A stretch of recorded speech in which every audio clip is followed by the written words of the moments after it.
Good morning. It's Thursday, May 21st. It's Carol Kissling's birthday, I think. Anyways, don't know where she is or what's up with her. Don't know why I'm even talking about her because, it's weird. I haven't talked to her since I was 20. And we all know how old I am. How old am I? 57. So I had the chest x-ray yesterday, blah, blah, blah. Called my doctor this morning. He said the chest x-ray was unremarkable. So I'm not going to go on any antibiotics or anything. I guess I'm just imagining the cough and the congestion and the wheezing and all that. I also have a chronic condition that's not actually in my lungs. It's in my head. In any case, it's going to be like 85 today and I'm going to the pool. I'm wearing a Tommy Hilfiger shirt dress that I bought a long time ago but couldn't get it buttoned. But now I can. Don't know if that means I'm losing weight. Maybe my back pain's from exercising. Who knows? In any case, life goes on. Leah got her assignment for graduation, the graduation train, which is on the 30th, May 30th. It's from 2:30 to 6:30. Her time slot is 6 p.m. because she's at the end of the alphabet. So I got to order a bunch of stuff to decorate the car, which is actually going to be Boyd's truck. I mean, there's a whole bunch of rules around this, like where she needs to sit in the car. You follow the signs. There's a sign that says graduate gets out. She's going to get out, walk across the little stage, get her diploma cover. It's not the real diploma. And then pose for photos. And then she gets back in the car. We drive a little bit farther and she can get out of the car again and get photos made by the car, I guess with her weird family in the background. His or her weird family in the background. And then we exit. And this is going to be drone recorded for virtual visitors.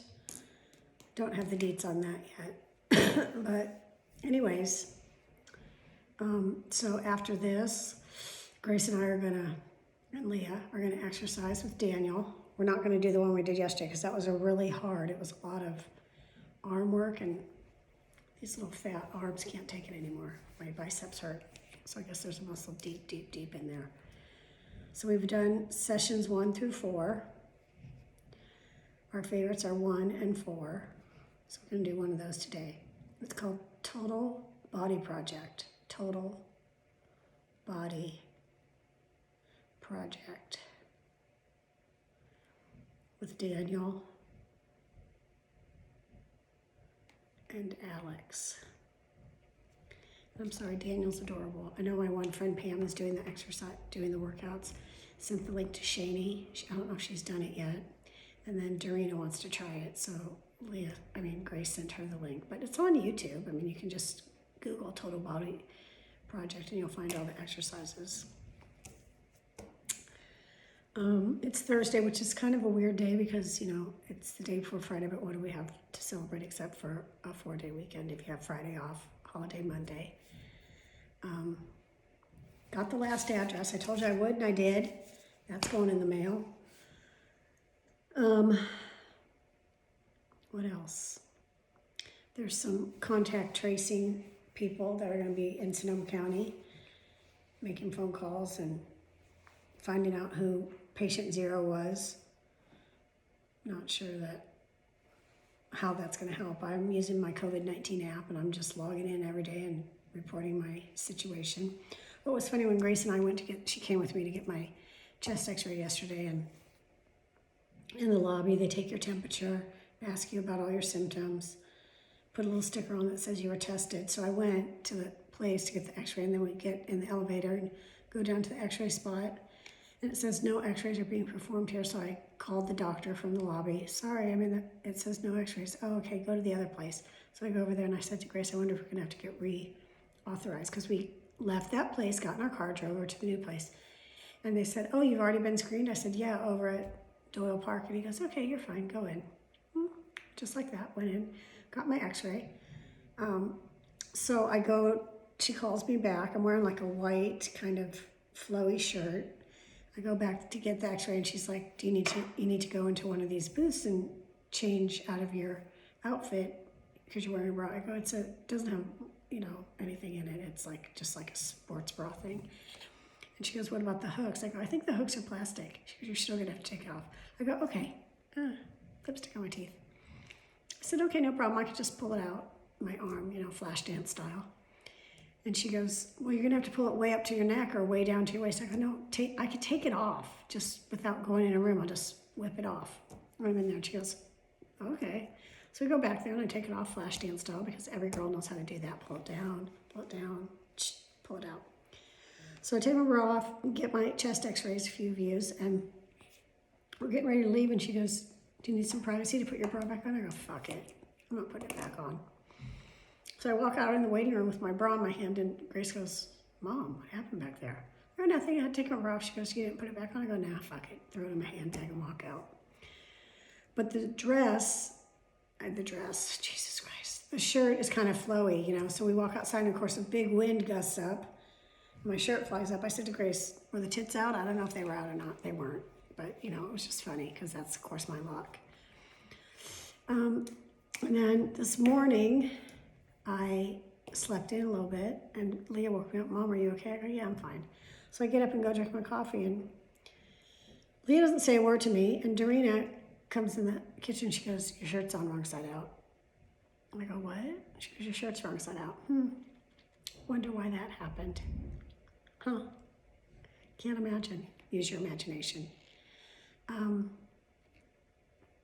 So yeah, my shirt was wrong side out. So I just changed it right there at the kitchen table. She's like, have you no shame? No, I don't. I really don't have much shame. Whatever. So there was that. That happened. We're up to like 18,000 tests in Sonoma County, and you know, that makes me so happy because we started at like 2,500, and I was like, test some people, wide scale testing. So 18,000 is kind of a big jump. I don't know what everyone's has planned for their 4-day weekend, any barbecues or exciting things happening. I see in Dolores Park in San Francisco where people have been really congregating, they made circles, 6 feet circles. Circles 6 feet apart, not 6 feet circles, where you're supposed to stay inside the circles, or social distancing. Who thinks people are gonna follow that rule? I don't. Okay, here's a great story. So I did the meditation last night. I went in the pool house. I texted my daughters, I'm doing meditation in the pool house. Boyd already knew I was doing meditation, so where I'm doing it, you would think would be irrelevant. But I'm doing the meditation, so I have chosen to, well, the moderators, Melissa and Chad, they turn off your microphone so that whatever you do during meditation doesn't disturb the other meditators. I decided to turn off my camera. That's why I started doing that. It's because I was in the pool house. I was going to lay on the couch, like lie down, do the meditation in the prone position. So my camera's off, my voice is off, my microphone's off. I'm doing the meditation. It was a really good one, guided meditation. It reminded me of a thing I used to do with my daughters when they couldn't sleep. I would do guided meditation with them, like relaxing their body from their head to their toes, and I'd do all the different body parts and say it's heavy, and Leah would be asleep by the time we got to the tummy. Grace, no, I'd do the tip of the toes. I usually have to start over. She's such a fighter, stubborn little shit. Anyways, it was kind of like that, guided meditation, but, you know, in a different way. I mean, it was guided meditation with guided relaxation, but in a different way. Anyways, it's over. Okay, the guided meditation's over. And I hear Boyd come home. And I hear him like hosing off where maybe Leah peed. Leah. Yeah, Leah pees outside where Lola peed. And then I'll hear him turn on the waterfalls in the swimming pool. So I'm thinking, oh God, this better hurry up and be over. And then it's kind of over. You know, we're supposed to like sit up and slowly like come back to life. So I turn my camera back on. Simultaneously, Boyd turns on the music. And the music is so loud in the pool house because we just got those speakers hooked up. And it's like, Shootout on the Plantation. Are you kidding me? I mean, at Mach 1000, it's so fucking loud in there. And I'm like, please, Melissa and Chad, don't turn my microphone back on. Please keep me on mute. Could you imagine all those people after a 30-minute meditation when they're all like relaxed and chilled, and it's Shootout on the Plantation by Leon Russell. Loud. So I just said, I waved goodbye, love you. Send you all goodbyes. And I leave the pool house. I pick up my computer, get ready to walk out. He's standing out there. He's like, hey babe, I didn't know you were in there. I said, I assumed that by the fact that you just turned on shootout on the plantation so loud while I'm meditating. He goes, you should have told me. I figured you were in your office. Here's two things about that. Let's assume that you know your wife or husband or sister or brother or child are meditating from 6 to 6:30. You come home sometime in between that time. Don't you think you're going to walk in the house and like take a look around and make sure everything's groovy? Or you're just going to go straight outside and turn on the music loud and start turning on the swimming pool and all that stuff while you're still in your work clothes, like you haven't even chilled your brain out. You just come home and get right to it. That's your life. It's amazing I don't punch him in the face on the daily. So I said, well, I texted the girls and told them where I was meditating. I figured maybe one of them told you. He goes, I didn't see anybody. You're not inside. You're outside. Loud 25. And I actually said at the beginning of the meditation, I was talking, our microphones were on, and I was like saying hi to people. Some people on there were like thanking me for the grad announcement. And I said, I'm in the pool house today because my family's so freaking loud. I can't risk meditating in the house and having the loud family come marching downstairs or talking or carrying on. And it still happened. I didn't even fix the problem. The problem is my husband. He's very, very loud.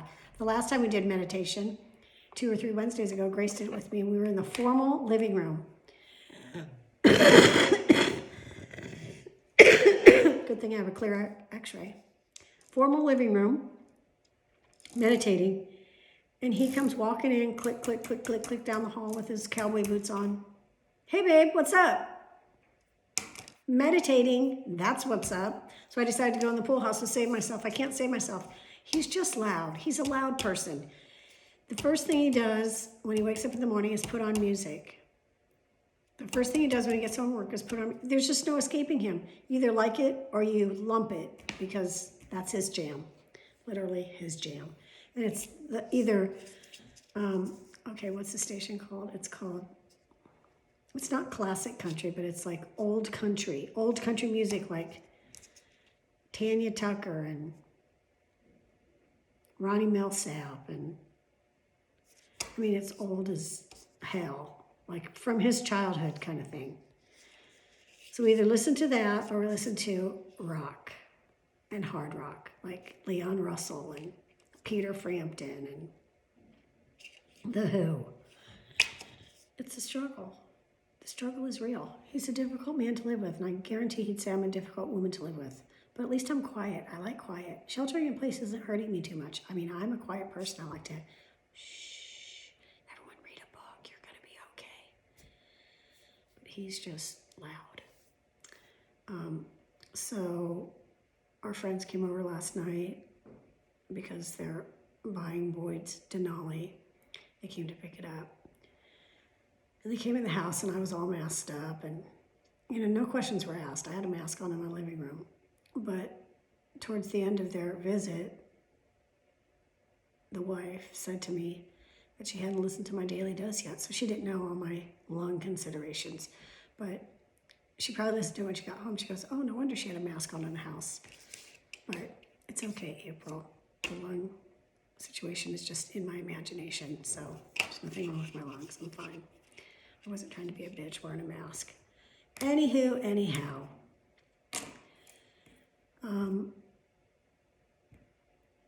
We have some workers here. They're putting gutter guards on, which I guess if you rebuild your house post-fire, there's so many rules. First of all, you have to have solar, which I love that. And you have to have gutter guards, the guards that go on top of the gutter so just the rain goes in, not the leaves and all the debris.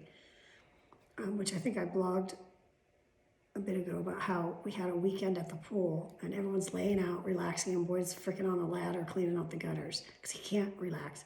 And it's so funny. He said to me this morning, I can't wait for this weekend. It's going to be so great. The weather's going to be so awesome. We're going to have tons of pool time. I guarantee he'll come up with a project. He'll be out there with the freaking pressure washing the deck or something while we're trying to relax. But we love him. We're all used to all this stuff. I was telling my doctor when I was doing the virtual visit with him that he said, so the antibiotics didn't work at all? And I said, well, the first 2 days I felt good, but then it was like I didn't. So I thought, oh, well, I guess I was imagining it. I said, it's like the honeymoon period. You know, you go on the honeymoon and everything's moon, spoon, June. Then you get home and you go, really? That's who I married? And he started laughing. I go, it's not my story. It's just a universal story. I'm 27 years in. I don't feel that way. I mean, there is a funny story about Boyd and I don't know if it's really should be posted here, but I'll tell it anyway. So, you know, we dated for a year. We got married on the 1 year anniversary of our first date. And he was so polite. He always let me in the vehicle and then walked around the back of the vehicle and got in. I just thought he was so chivalrous. And now, well, now I need help getting in, so he has to help me. But like years, like 20 some years went in there. Even when we were loading kids in car seat, and he was like, you're on your own, bitch, get in by yourself. Like those little things, those should never die. If your husband used to open the door for you, he should always open the door for you. Same with going in buildings and stuff. You can't just say like, fuck it. That was just during the romance period or the, you know, when you're trying to be everything. Like I miss that.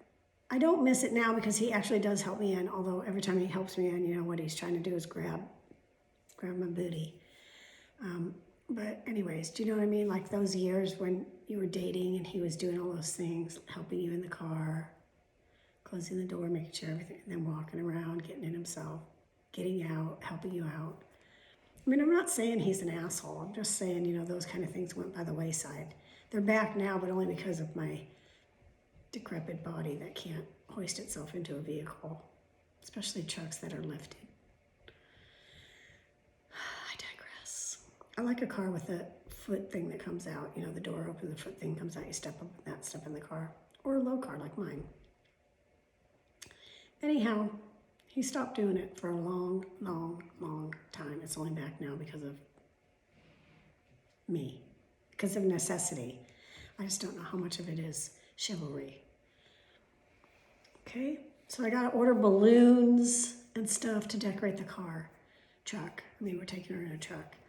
And I mean, a lot of stuff needs to be ordered, and I'm gonna order it all and just really go off the top. Today's her last day of school.